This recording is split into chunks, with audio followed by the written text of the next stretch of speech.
Bienvenue à ce résumé sémanal du journal en langue française. Le chef de la diplomatie équato-guinéenne, M. Agapito Mbamoukoui, a reçu en audience ce mercredi à 2 ambassadeurs et un directeur commercial de la Libye. L'ambassadeur de la Fédération russe, accrédité en Guinée équatoriale, résident au Cameroun, M. Nikolai Ratsiborinski, qui a été le premier à être reçu par le ministre, ce qui a expliqué la bonne gestion diplomatique du pays en dépit de sa superficie limitée. Le deuxième à être reçu en audience a été l'ambassadeur de la République fédérale du Nigeria, M. Adadou Echi, qui parmi les sujets abordés avec le ministre guinéen des Affaires étrangères a parlé de la dévastation qui fait Boko Haram au Nigeria. M. Ibrahim A.I. Ahmed, chargé des affaires de l'ambassade de la Libye, a été le dernier à être reçu en audience par M. Agapito Mbamoukoui, l'ambassadeur de la Fédération de la Russie, M. Nikolai Ratsiborinski, a expliqué le but de sa rencontre avec M. Mbamoukoui. Mon ministre des Affaires étrangères a eu l'audience auprès du chef de l'État à New York, qui a permis d'avoir des échanges et d'élaborer quelques options et nouvelles formes de notre coopération. Et ça, c'est en ce sens, en développement de ces efforts de rapprochement entre nos deux pays. Le titulaire des Affaires étrangères et la coopération a été accompagné du directeur de son cabinet, l'ambassadeur en charge des missions généraux et le directeur de l'Afrique. Dans la nuit de dimanche, est arrivé à l'aéroport international de Malabo avec la compagnie Ceiba Intercontinental le corps sans vie de celui qui était le conseiller de la présidence du gouvernement dans le domaine de douane et les organisations sous-régionales, son Excellence M. Hilario Sissa Torres, qui est décédé le samedi à son domicile dans la ville de Bata Littoral. Celle-ci a été l'avion qui a transporté le corps sans vie de son Excellence M. Hilario Sissa Torres, attendu par sa famille, ses amis, des connaissances et certaines autorités telles que le secrétaire général des finances et du budget, le directeur général de l'ANIS et son adjoint, entre autres dans une atmosphère de profonde douleur. Jusqu'à présent, les causes de sa mort sont inconnues et au milieu de profondes préoccupations, le corps sans vie a été accompagné à l'hôpital polyclinique Dr Loueri Komba. Des sources familières assurent que le défunt ne souffrait pas d'aucune maladie quand il voyageait à Bata pour un séjour de 2 jours. De même, selon les mêmes sources, ont informé qu'il téléphonait en appelant la famille au quotidien pour connaître leur état de santé. Après avoir fait une journée sans faire l'appel quotidien, un membre de la famille a voyagé à Bata pour savoir ce qui était passé, en lui retrouvant sans vie dans sa maison. La veillée de celui qui a été le conseiller présidentiel en des domaines de douane et les organisations sous-régionales, M. Hilario Sissa Torres, se menait à fin ce mardi soir à son domicile familial. À la veillée ont assisté les membres supérieurs du gouvernement tels que le premier ministre du gouvernement en charge de la coopération administrative, M. Vicente Eate Tomi, le ministre de l'Information, Presse et Radio, M. Théobaldo Nchasso Matomba, entre autres personnalités, amis et connaissances qui ont accompagné la famille endeuillée de la perte irréparable. L'atmosphère du lieu de l'enterrement a changé à partir de 3 heures du matin avec l'arrivée du corps de M. Hilario Sissa Torres. Un moment de douleur et de consternation pour toutes les personnes présentes. Comme tradition dans l'ethnie Anobone, au cours de la veillée a eu lieu de différentes danses et chants traditionnels pour faire ses adieux à celui qui a été un ami, un frère et un compagnon.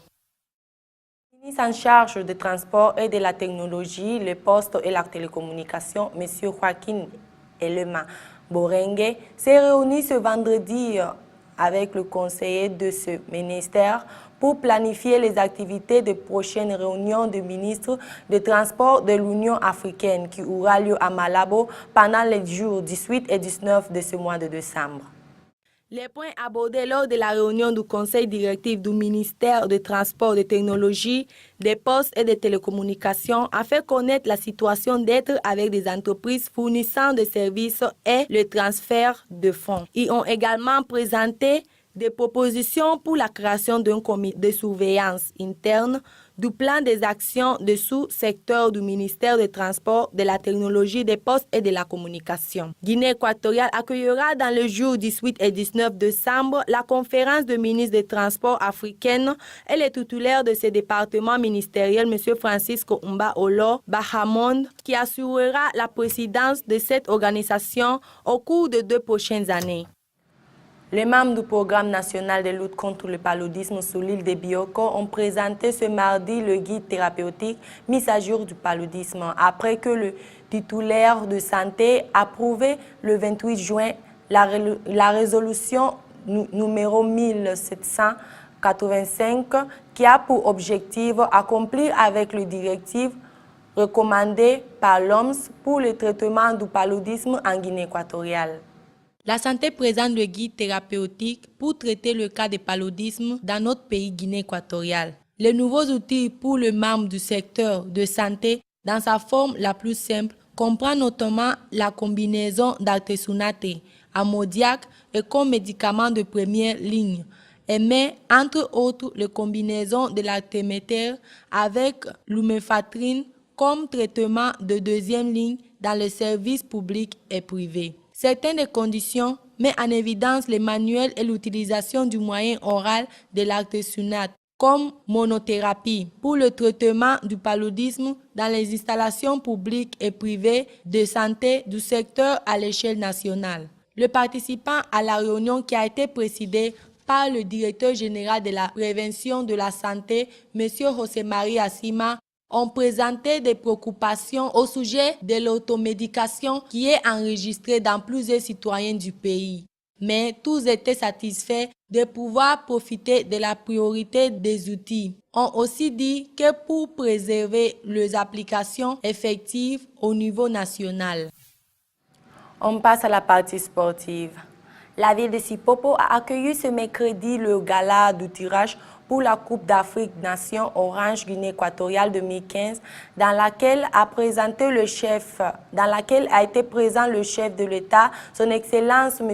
Obiangema Bazogo, et le président de la Confédération africaine de football, M.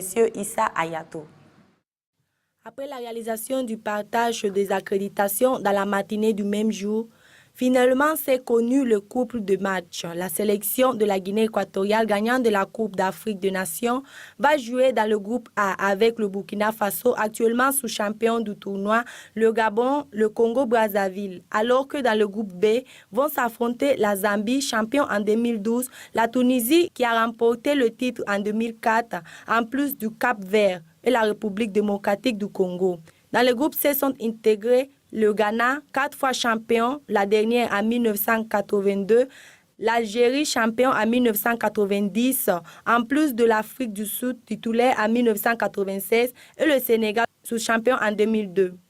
Le groupe D se compose de la Côte d'Ivoire, champion en 1992, le Mali sous-champion en 1972, en plus du Cameroun, 4 fois champion, plus récemment en 2002. Dans les tambours de la 30e édition n'ont pas été qualifiés le Nigeria, actuel champion, qui ne s'est pas qualifié pour la finale, et le Maroc, exclu du tournoi pour avoir refusé d'organiser la même en raison de la fièvre Ebola à des dates fixées par la Confédération africaine.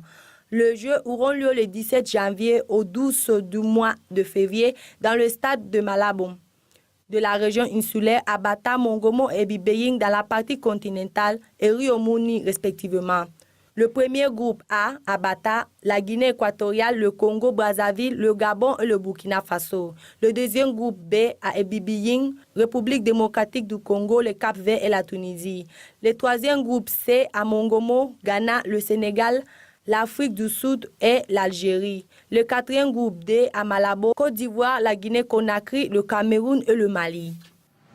Dans la journée du jeudi, a continué le tournoi de la Coupe CEMAC avec les affrontements entre les sélections du Congo-Brazzaville et le Tchad dans le deuxième tour du groupe B. Rencontre qui a pris fin avec une distribution de 1 point dans le marqueur tenu au stade de Malabo. Dans un match serré, Kassimir Ninga du Tchad a ouvert le score après 33 minutes dans une action personnelle qui est culminée dans la zone de la sélection de Diable Rouge du Congo. L'équipe congolaise ne s'est pas effondrée en dépit des actions dangereuses continue et constante de ses rivaux. Et après 46 minutes, ont égalisé dans un mouvement magnifique. En commençant au milieu du terrain et il a été complété par le numéro 11, Biasadila Mwanga. Avec ce score, les deux ensembles sont allés se reposer et déjà dans la seconde moitié du match, les deux formations ont continué égales dans le score comme à la fois dans le jeu, forgeant ainsi l'égalisation avec laquelle se culmine le match. Après ces marqueurs, le groupe B reste en tête dirigé par le Congo-Brazzaville, qui est déjà classifié mathématiquement, tandis que le Gabon et le Tchad devront contester la classification dans le match entre eux le dimanche 7 décembre. Le Tchadien commence avec un avantage car il s'appuie sur l'égalisation du match précédent. Tandis que le Gabon n'a pas le choix mais pour gagner s'il veut obtenir un billet pour le prochain tour. Dans l'après-midi du samedi, la catégorie juvénile de l'Académie Canon Sport a joué à un match de caractère amical avec l'équipe San Pablo, une équipe de première division. Le match a pris fin avec un score de 3-0 pour l'Académie Canon Sport. Ce match qui a été dirigé par l'arbitre international Jorge Bueno Mateo, par l'invitation de l'Académie Canon Sport pour effectuer une visite annuelle, a commencé par une démonstration de supériorité de ces derniers face à son adversaire, l'ensemble San Pablo.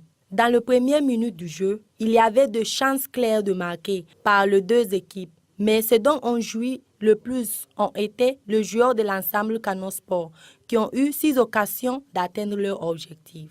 Dans la seconde moitié du jeu, ceux de l'Académie Canon ont fait des échanges dans l'ensemble de joueurs qui étaient sur le terrain. Et après 10 minutes de jeu de la deuxième partie, Paulino a marqué le premier but de l'après-midi après un parfait jeu de l'ensemble. Plus tard, Sergio Abeso a pris l'avantage sur l'équipe San Pablo pour marquer le 2 derniers buts qui faisaient le 3e définitif du match. Dans une interview à l'après-match, Sergio Abeso a donné des impressions sur le match et a été heureux de la victoire de son équipe.